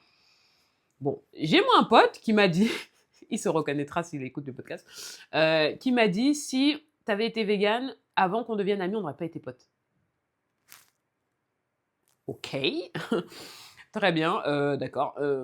Comment notre amitié peut-elle évoluer à partir de l'information que tu viens de me donner? Je ne sais pas, mais spoiler, on est toujours potes. Mais je me dis quand même, j'ai pas jamais oublié, vous voyez, ça m'a marqué, j'en parle dans le podcast. Ça m'a marqué et je me dis, c'est quand même dingue que quand quelqu'un fait quelque chose de différent, parce qu'il faut, faut intégrer le fait qu'on est tous différents. Donc on va tous faire des trucs différents de ce que vous faites. Mais quand quelqu'un fait quelque chose différent d'un certain groupe, comme boire, fumer, prendre de la drogue, sortir en boîte, machin, les gens le rejettent. Bah, pourquoi? Franchement, ça, c'est un truc qui me dépasse. J'avoue, je suis là, je parle comme si je connaissais la vie, je philosophe. Mais il y a des choses vraiment aussi simples que ça. Moi, j'avoue, je ne comprends pas. Quand je dis aux gens que je bois pas d'alcool, ah, mais allez, vas-y, allez. Ou même, voilà, je vais vous donner une anecdote. Du coup, mon ancien employeur. Je passe les entretiens, et pendant des entretiens, je sais pas comment ça arrive sur le sujet. Je crois que c'est parce que je dis que je fais du stand-up et elle me demande de quoi vous parlez dans vos sketchs. Et je dis, bah, par exemple, du fait que je bois pas d'alcool. Et là, elle me dit, quoi, vous buvez pas? Vous buvez un peu quand même. Non, vous buvez un peu. Oh.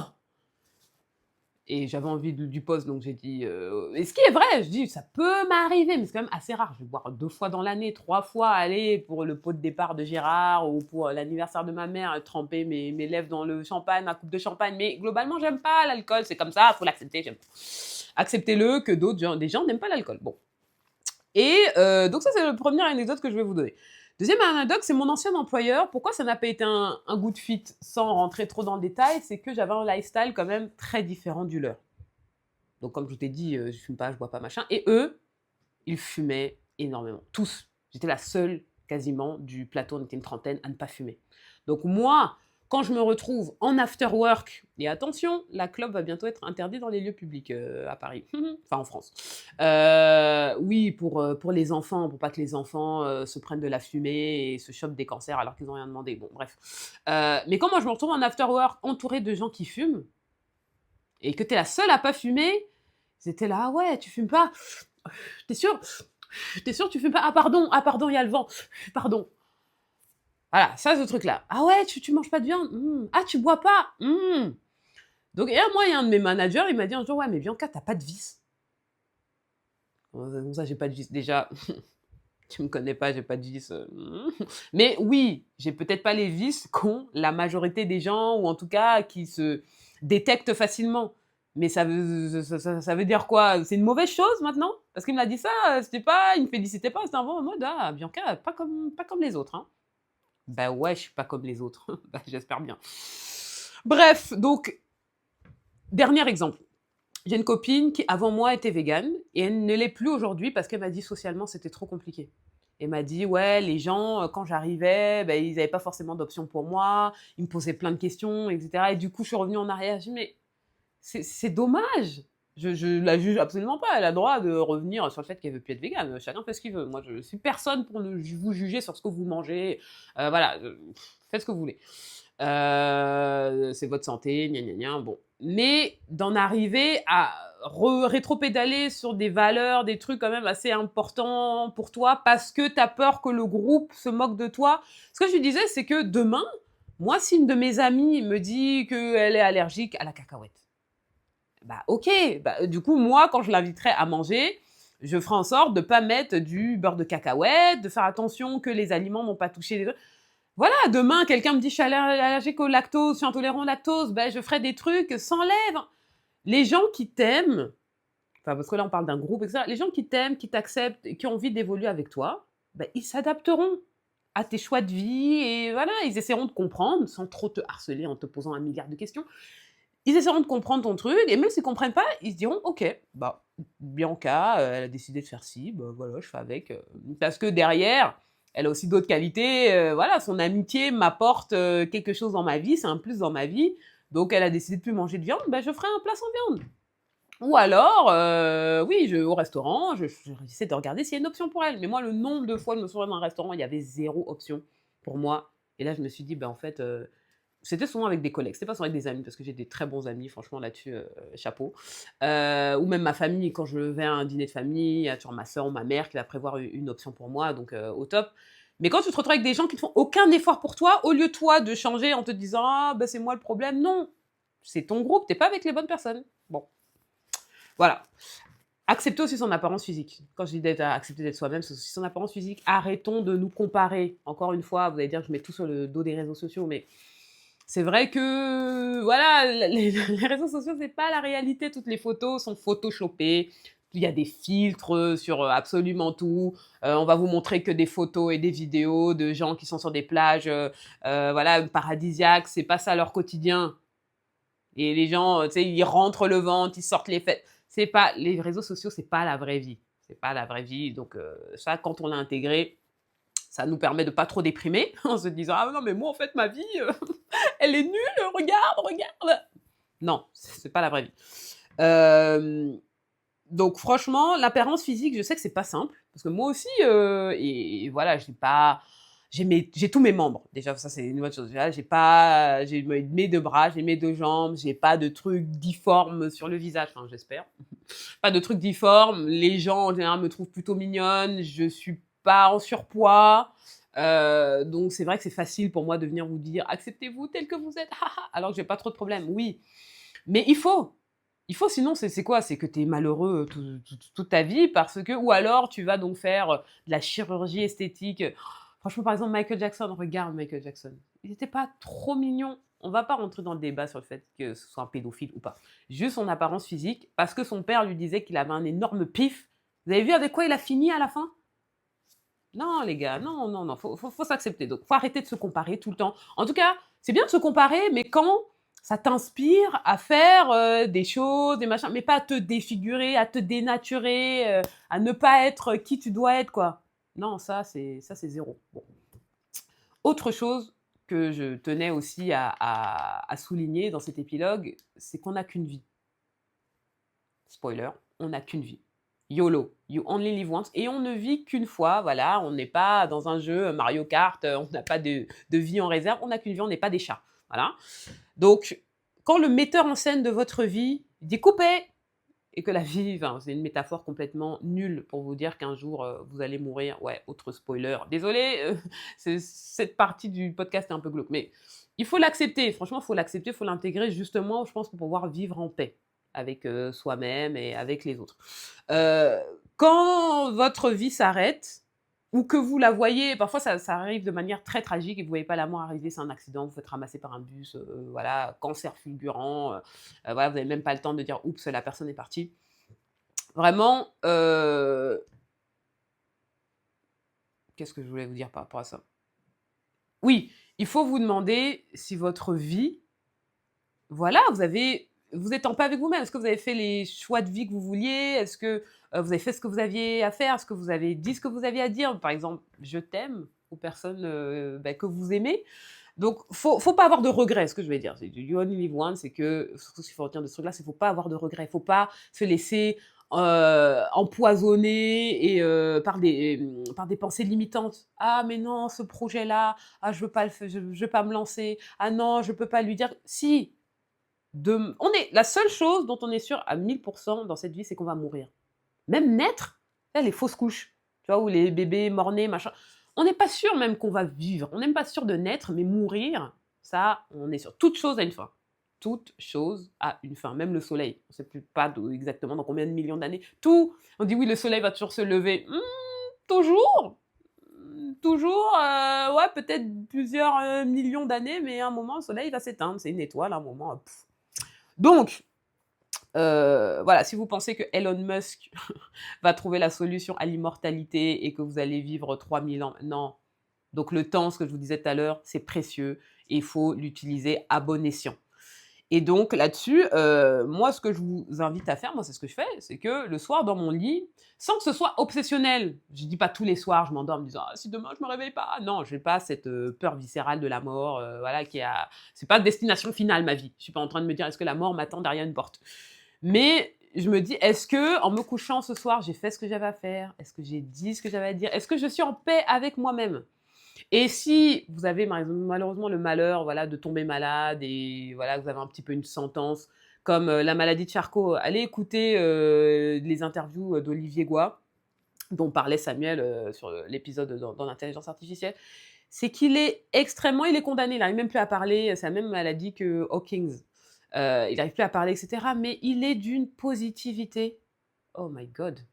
C'est, le sujet dont on parlait avec Solène, hein, sur l'épisode, je crois que c'est l'épisode 12, Reporters sans frontières ou l'épisode 14. Bon, épisode 14, Épisode sans frontières où justement souvent on se rend pas compte de la chance qu'on a.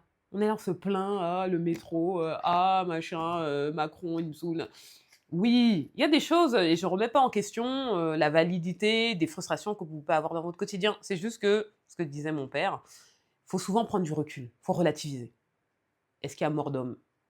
Est-ce que vraiment chiale, pique ta colère, machin, mais quand t'es redescendu, est-ce que vraiment c'est grave? Est-ce que c'est grave? Si c'est grave, oui, là, faut se mettre en branle, voilà, tu as le droit de paniquer. Si c'est pas grave, c'est respire un bon coup et avance. Et même dans les situations où souvent c'est grave, on n'a pas le choix que d'avancer parce que la vie, elle est continue et faut trouver cette énergie en nous-mêmes qu'on a, hein. On a tous des ressources pour continuer à aller de l'avant. Donc, si vous vous retrouvez sur un lit, voilà, vous êtes malade, machin, à quoi vous allez penser quand vous allez voir la mort arriver? J'ose espérer que c'est pas votre travail. J'ose espérer que vous n'allez pas dire: «Ah oui, oh cette super promotion que j'ai eue, oh là là, ce chiffre d'affaires, ce PNL que j'ai pondu, ce PowerPoint que j'ai fait, à cette telle réunion devant les associés». Franchement, si je me mets à penser à ça sur mon lit de mort, débranchez-moi, débranchez. Non, c'est pas possible. Non, tu penses à ta famille, aux gens que t'aimes, aux moments que tu as passés avec eux ou les moments seuls où tu as eu ouais, où tu as vécu des nouvelles expériences, tu as découvert des trucs avec des épiphanies, c'est à ça que tu vas penser. Donc, il faut remplir au maximum sa vie de moments qui vaillent, je pense, la peine de se remémorer sur son lit de mort. C'est horrible, c'est glauque un peu ce que je suis en train de vous dire, mais c'est juste pour vous dire que dans votre vie, il faut que vous fassiez ouais, les bons choix et pour être heureux. Parce que est-ce que c'est pas ça le endgame? Est-ce que c'est pas ça le but de notre vie? C'est d'être heureux. Et vraiment là-dessus, le bonheur, c'est quoi? Encore une fois, ça va vous sembler complètement banal, mais le bonheur, c'est le chemin, c'est pas la destination. N'attendez pas. Voilà, voilà. Une phrase que je ne veux plus entendre, c'est comment ça va? Oh bah ça va comme un lundi. Ça va comme un lundi, je ne peux plus l'entendre. Et c'est surtout au taf qu'on te dit ah comme un lundi. Et tu sais la personne se sent trop fière d'elle, hein. Elle pense qu'elle a réinventé la roue. Non, ça veut dire quoi? Ça veut dire quoi? Que le lundi, donc un jour de la semaine, donc ça veut dire un septième de votre vie, vous voulez me foutre à la poubelle? Non! Ça va comme un lundi, ça veut dire quoi? OK, OK, oui, vous allez au boulot et moi je vous invite à faire un travail qui ne vous met pas, la boule au ventre tous les lundis matins, quand même, un truc qui vous anime un petit peu, qui vous donne un petit peu de joie, parce que si tous les lundis vous avez envie de vous flinguer, a priori il y a un problème. Donc, il faut que le lundi, ça reste une journée, ça reste votre vie qui défile. Donc, si oui, t'as passé un super dimanche le lundi, bon, c'est pas la fiesta. Mais le matin, fais un truc avant d'aller au boulot qui te met en joie. Fais un bon resto le lundi à la pause déj. Le soir, va à la salle de sport, va boire un verre avec des amis, va au cinoche. Fais un truc qui fait que ton lundi, pourquoi tout le temps mettre le lundi à la poubelle? Enfin, c'est un jour comme un autre, hein. C'est vous, on a construit un truc, ah oui, le lundi, c'est horrible. Non, non, non, non. Lundi et mardi, ce sont des jours tout à fait respectables qu'il faut kiffer. Kiffez vos lundis. Donc ça, j'en peux plus Et ça, je parle du lundi, mais c'est un exemple. Par exemple, la personne qui veut monter un projet. Et c'est un projet qui prend du temps, etc. Il faut qu'elle trouve les fonds, etc. Est-ce qu'il faut être malheureux jusqu'à ce que tu réalises ton projet? Non. Pendant tout le truc, il faut trouver des sources de bonheur. Il n'y a pas que ce projet-là et même toutes les étapes qui t'amènent à la finalité, la conclusion que le truc se réalise et se concrétise. Oui, ça fait partie du bonheur, la destination, le fait que le truc soit fait. Autre exemple, bon, qui est très peut-être parlant, vous allez dire que je parle beaucoup de poids, mais quelqu'un qui veut perdre du poids. Voilà, c'est très concret, tu veux perdre 20 kilos. Est-ce que tu dois être malheureux? On en parle dans l'épisode 17 avec Aurélie sur le body positivité, le fait de s'accepter, etc. Est-ce que tu dois être malheureux jusqu'à ce que tu perdes tes kilos? Non! Non, non, non, tu sais que tu vas y arriver. Tu t'as mis des choses en place pour atteindre ton objectif, mais pendant ce temps-là, faut pas se détester, faut pas s'insulter, insulter la réflexion qu'on voit dans le miroir. Non, faut aimer son corps. Tu sais, le corps, lui, il a rien demandé, il réfléchit pas. C'est nous qui sommes complètement fucked up et qui avons une conception de ce que c'est que le bonheur. Oui, quand je rentrerai dans du 32, je serai magnifique, je serai super, je serai aimé. Non. Et beaucoup de gens, hein. qui ont eu des transformations de malades, elles se sentent mieux dans leur corps parce qu'elles sont en meilleure santé, elles ont plus de souffle, sont plus dynamiques, mais elles sont pas forcément plus heureuses. Elles le disent même, elles sont pas forcément plus heureuses. Maintenant que j'ai perdu 20 kilos, est-ce que je suis plus heureux? Franchement, je sais pas. Donc, en conclusion, voilà, le bonheur, c'est un cheminement, c'est pas une destination. Je pense que si il y avait une baguette magique, les gens pensent que c'est l'argent. Les gens pensent que, ah, si demain il y a 100 000 euros, 100 millions d'euros qui me tombent dessus, je serai le plus heureux. La question, c'est de se poser, c'est si demain, posez-vous cette question, si demain vous avez tout l'or, tout l'argent du monde, qu'est-ce que vous changez dans votre vie? Et il y a des petits marrants qui vont dire, ah, je change ma femme. Oui, ok, Gérard. Mais oui, vous allez voyager un petit peu, vous allez vous faire plaisir, machin. Mais concrètement, est-ce qu'il y a des grandes décisions que vous allez changer? Si c'est le cas, si effectivement c'est votre partenaire de vie, ben c'est parce que cette relation n'était pas bonne pour vous. Si c'est votre travail, c'est que ce travail était peut-être pas bon pour vous. Parce qu'il y a des gens qui vont gagner beaucoup d'argent et qui vont rester dans leur travail parce qu'ils kiffent ce qu'ils font, ça leur apporte une vraie source de joie. Donc, faut se poser la question, qu'est-ce que je changerais dans ma vie si l'argent n'était pas un problème? Parce que l'argent, c'est pas forcément une baguette magique. Il y a des gens qui sont très très riches et qui sont très très malheureux. Donc, quelles sont les choses qui, oui, vous procurent du bonheur?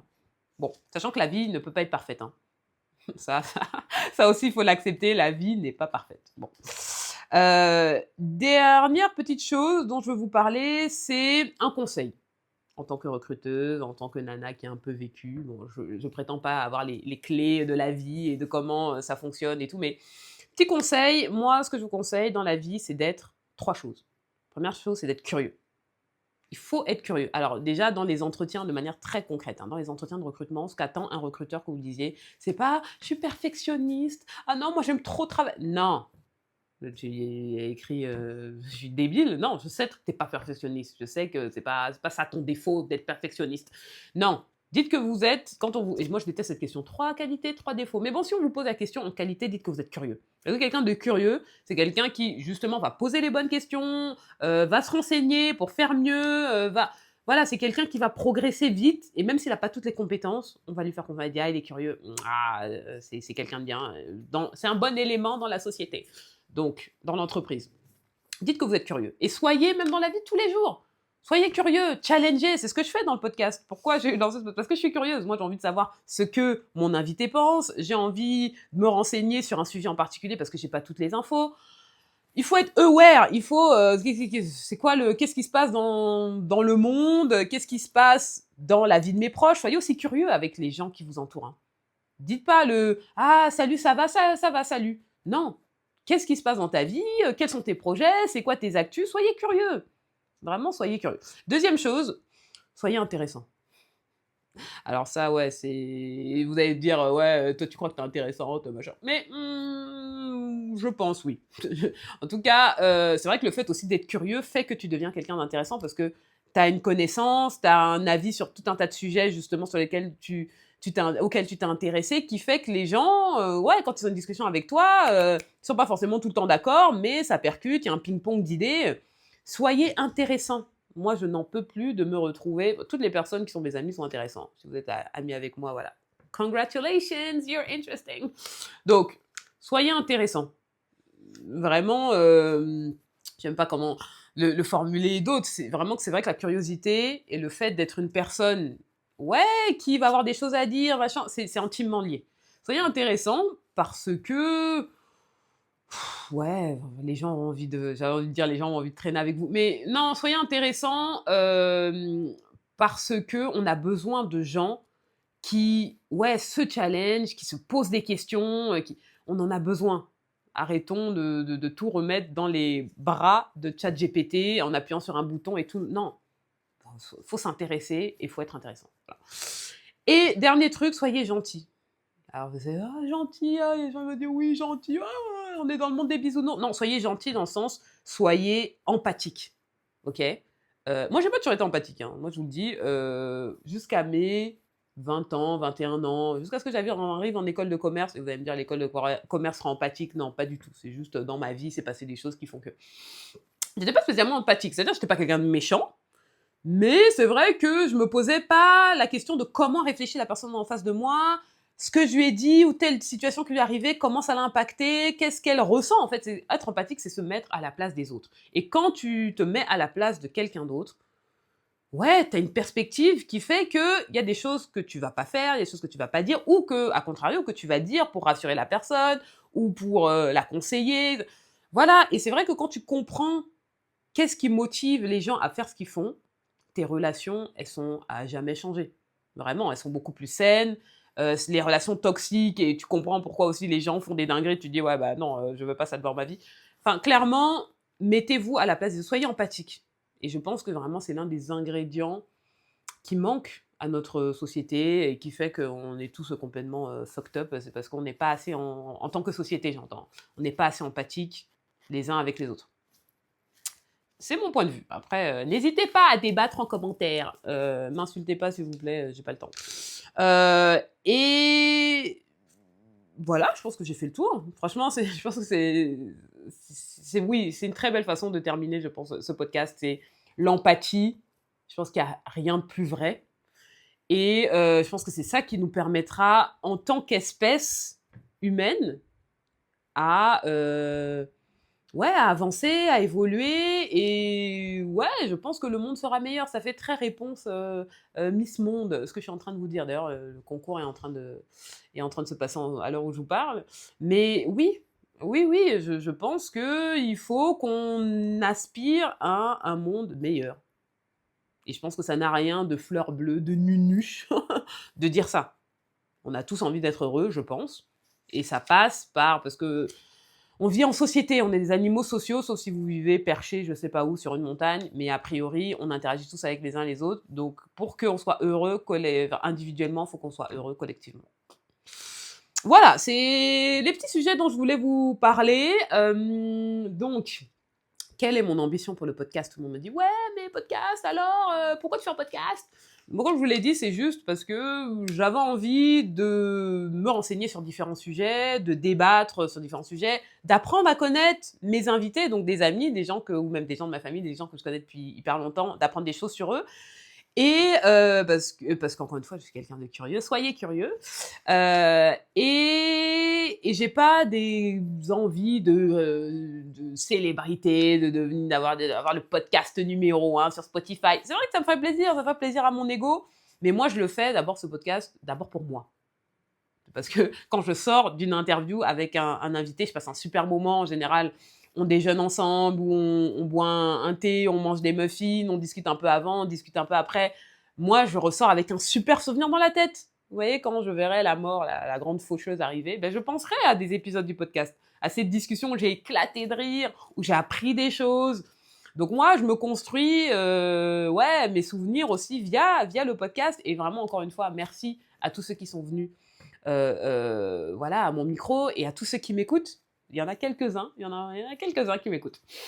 Merci de m'écouter, ça me donne de la force, ça me donne envie de continuer, parce que roulement de tambour, j'ai décidé de faire une saison 2.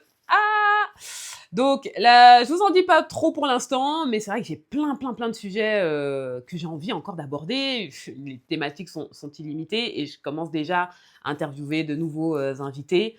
Et du coup, voilà, vous en saurez un petit peu plus très vite. Donc, stay tuned. J'espère que je ne vous ai pas endormi. Si cet épisode vous a plu, n'hésitez pas à le partager, à vous abonner, à mettre une note sur Spotify. Et soyez gentils dans les commentaires. Sinon, je vous bloque. Non, je rigole. Bisous! À bientôt!